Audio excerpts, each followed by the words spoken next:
Hey, terrific family and friends, it's Aunt Julene.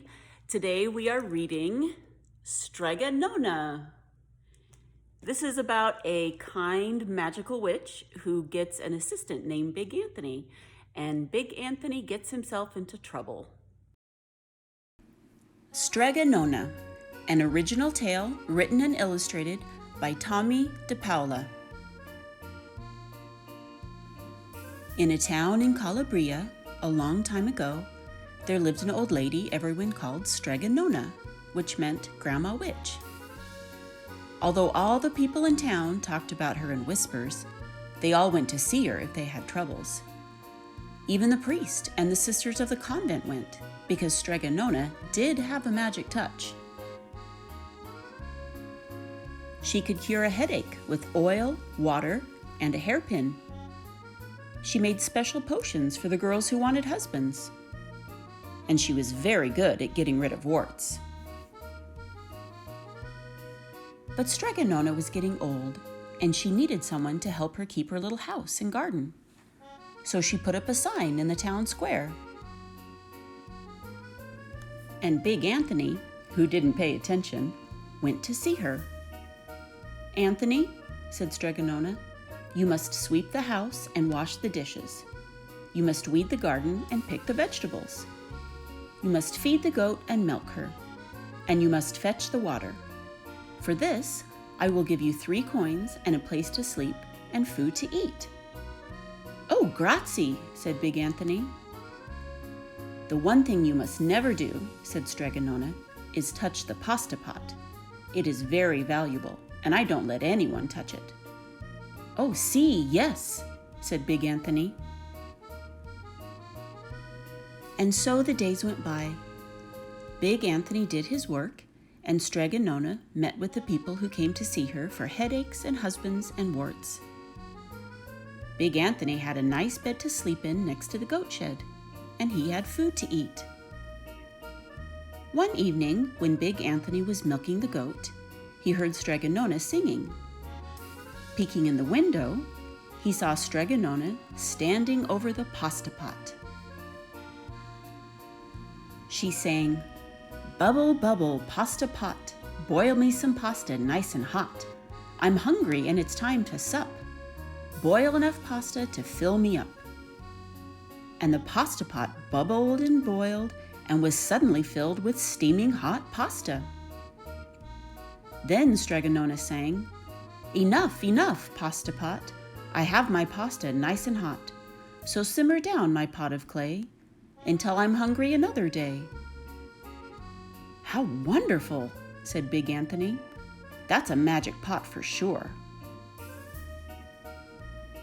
And Strega Nona called Big Anthony in for supper. But too bad for Big Anthony, because he didn't see Strega Nona blow 3 kisses to the magic pasta pot. And this is what happened.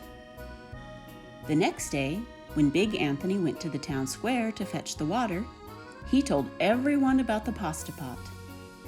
And naturally, everyone laughed at him because it sounded so silly. A pot that cooked all by itself. "You'd better go and confess to the priest, Big Anthony," they said. "Such a lie." And Big Anthony was angry, and that wasn't a very good thing to be. "I'll show them," he said to himself. "Someday I will get the pasta pot and make it cook. And then they'll be sorry." That day came sooner than even Big Anthony would have thought, because 2 days later, Strega Nona said to Big Anthony, "Anthony, I must go over the mountain to the next town to see my friend, Strega Amelia. Sweep the house and weed the garden. Feed the goat and milk her, and for your lunch, there are some bread and cheese in the cupboard. And remember, don't touch the pasta pot." "Oh, yes, yes, Strega Nona," said Big Anthony. But inside he was thinking, "My chance has come." As soon as Strega Nona was out of sight, Big Anthony went inside, pulled the pasta pot off the shelf, and put it on the floor. "Now, let's see if I can remember the words," said Big Anthony. And Big Anthony sang, "Bubble, bubble, pasta pot, Boil me some pasta nice and hot. I'm hungry and it's time to sup. Boil enough pasta to fill me up." And sure enough, the pot bubbled and boiled and began to fill up with pasta.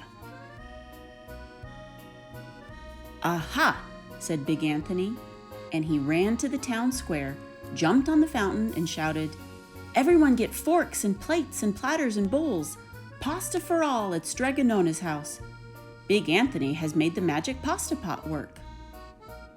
Of course, everyone laughed, but ran home to get forks and plates and platters and bowls, and sure enough, when they got to Strega Nona's, the pasta pot was so full it was beginning to overflow.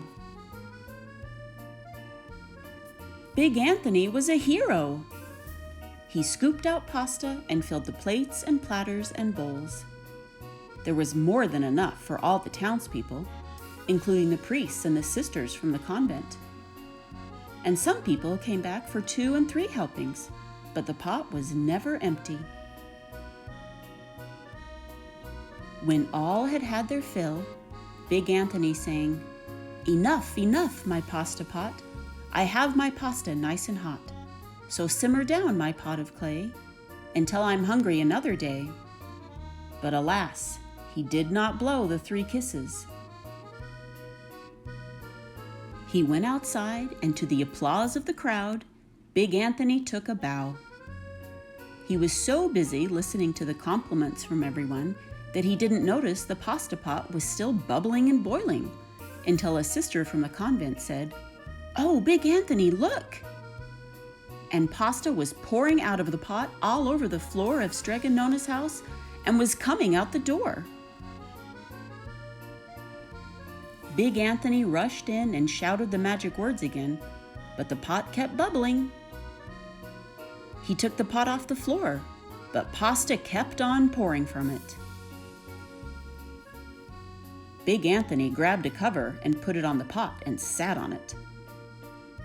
But the pasta raised the cover, and Big Anthony as well, and spilled on the floor of Strega Nona's house. "Stop!" yelled Big Anthony, but the pasta did not stop, and if someone hadn't grabbed poor Big Anthony, the pasta would have covered him up. The pasta had all but filled the little house. Out of the windows and through the doors came the pasta, and the pot kept right on bubbling. The townspeople began to worry. "Do something, Big Anthony," they shouted. Big Anthony sang the magic song again, but without the 3 kisses, it did no good. By this time, the pasta was on its way down the road, and all the people were running to keep ahead of it. "We must protect our town from the pasta," shouted the mayor. "Get mattresses, tables, doors, anything to make a barricade." But even that didn't work. The pot kept bubbling and the pasta kept coming. "We are lost," said the people, and the priest and the sisters of the convent began praying. "The pasta will cover our town," they cried. And it certainly would have, had Strega Nona not come down the road, home from her visit. She didn't have to look twice to know what had happened. She sang the magic song and blew the 3 kisses, and with a sputter, the pot stopped boiling and the pasta came to a halt. "Oh, Grazia, thank you, Strega Nona," the people cried. But then they turned on poor Big Anthony. "String him up," the men of the town shouted. "Now wait," said Strega Nona. "The punishment must fit the crime." And she took a fork from a lady standing nearby and held it out to Big Anthony. "All right, Anthony, you wanted pasta for my magic pasta pot," Strega Nona said, "and I want to sleep in my little bed tonight, so start eating." And he did. Poor Big Anthony.